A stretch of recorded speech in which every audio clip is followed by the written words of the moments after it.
Hi, my name is Janani Ravi and welcome to this course on Conceptualizing the Processing Model for Apache Flink. A little about myself, I have a master's degree in electrical engineering from Stanford and have worked at companies such as Microsoft, Google and Flipkart. At Google, I was one of the first engineers working on real-time collaborative editing in Google Docs, and I hold 4 patents for its underlying technologies. I currently work on my own startup, Lunicorn, a studio for high-quality video content. In this course, you will be introduced to the Flink architecture and processing APIs to get you started on your data analysis journey. First, you'll explore the differences between processing batch and streaming data and understand how the stream-first architecture works.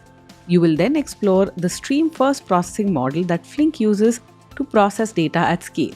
You will also study Flink's architecture, which uses the job manager, task managers, and task slots to execute the operators and streams in a Flink application in a data parallel manner.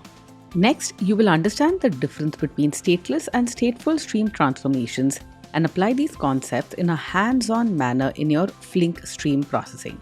You'll process data in a stateless manner using the map, flat map, and filter transformations, and you'll use keyed streams and rich functions to work with Flink state.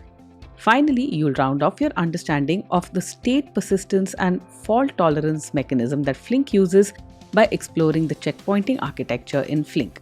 You'll enable checkpoints and save points in your streaming application and see how state can be restored from a snapshot in the case of failures.